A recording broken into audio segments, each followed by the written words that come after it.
বামফ্রন্ট ISF CPIM সমর্থিত CPIM প্রার্থী আনোয়ারুল হকের সমর্থনে নির্বাচনী জনসভা ৪৫ নং চাঁচল বিধানসভার বামফ্রন্ট আইএসএফ সিপিআইএম সমর্থিত সিপিআইএম প্রার্থী আনোয়ারুল হকের সমর্থনে নির্বাচনী জনসভা অনুষ্ঠিত হলো। চাঁচলের তরলতলায় রবিবার সন্ধ্যায় ওই জনসভা হয়।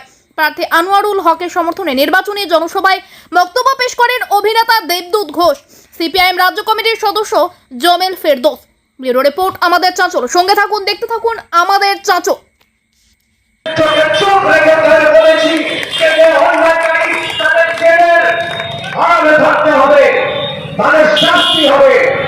সেই পশ্চিমবাংলা গড়ে তোলার লক্ষ্যে আগামী 23 তারিখ 1 নম্বর বোতাম টিপে আমাদের প্রিয় কমরেড আনোয়ারুলকে আপনারা জেতাবেন।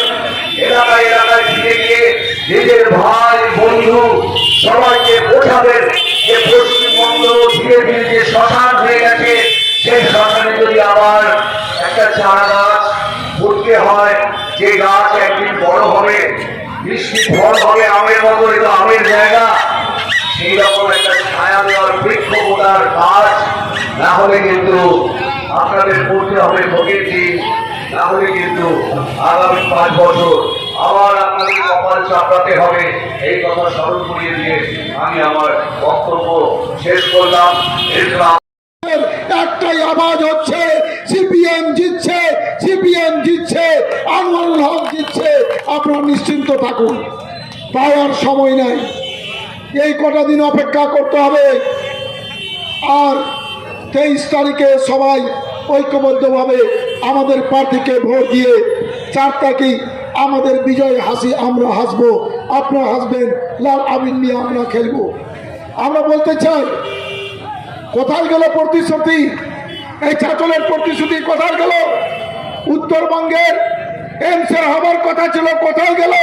মালদাতে আমাদের যা উন্নয়নের চেহারা দেখছেন আমাদের বামফ্রন্টের আমলে করা। চাঁচল আজকে আমাদের সাব ডিভিশন কোর্ট আমরা করেছি, কাজী নজরুল ইসলাম আমরা করেছিলাম, আশাপুর ব্রিজ আমরা করেছি। আমরা চাঁচলে পৌরসভার ক্ষেত্রে সরকার থাকতে আমরা ঘোষণা করেছিলাম, কিন্তু মুখ্যমন্ত্রী বলেছে আমাদের ফিরাদ হাকিম পৌরসভা মন্ত্রী বলে গেছেন তৃণমূলকে পাস করান, তাকে পৌরসভা করব না। বন্ধু, পৌরসভা হলো না।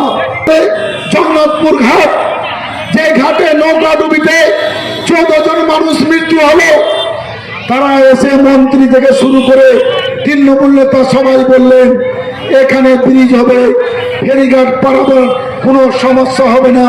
কিন্তু তৃণমূলে আমলে 14 জন 15 জন মৃত্যুবরণ করলো, সেখানে আর ফেরিঘাট আর ব্রিজ কিন্তু হলো না। কোথায় উন্নয়ন? উন্নয়ন নামে থাপ বাবাজি দিচ্ছে।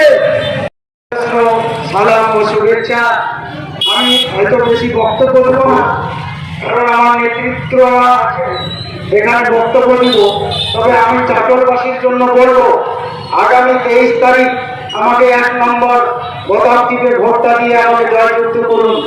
দেখবেন আমি আগামী ভবিষ্যতে প্রথম কাজ হবে এই চাঁচলের যানজট, দ্বিতীয় কাজ হবে স্টেডিয়াম, তৃতীয় কাজ হবে কারো কাছে দোকানপাট কোনো কলকারখানায় 50 পয়সা ঘুষ না হবে না। এটা আমি গ্যারেন্টি দিয়ে বলছি। না দিয়ে আগামী দিনে এই আনোয়ারকে 1 নম্বর কাজে হাতুড়িতারা সিটে ভোট দিয়ে আমাকে 4 তারিখে জয়যুক্ত করুন। আবিরের জন্য আমরা রেডি আছি। আমার ভাইয়ের সমর্থনে যে আমি এসেছি, এই কমরেড অত্যন্ত লড়াকু কমরেড, হ্যাঁ, তার পরিশ্রমী কমরেড। এই ধরনের সৎ পরিশ্রমী কমরেড আনোয়ারুলের মতো কমরেডরা যদি জয়ী হয় তাহলে মানুষের ভালো হবে। বদলে যারা দাঁড়িয়েছেন তাদেরকে সারা বছর তো পাওয়াই যাবে না, আর নানা ধরনের অনেক অন্য ধরনের কাজে তারা যুক্ত। মানুষের প্রতিদিনকার পেটের জোগাড় কী করে হবে, মাথা গোজার জায়গা কী করে পাওয়া যাবে, সেই সব নিয়ে তাদের চিন্তা নেই। তাদের শুধু হচ্ছে এলোমেলো করে দেওয়া, লুটে পুটে খাই, এটা লক্ষ্য। সেখানে এইরকম প্রার্থীকে আপনারা সবাই জিতিয়ে নিয়ে আসুন, এই আবেদন রাখছি।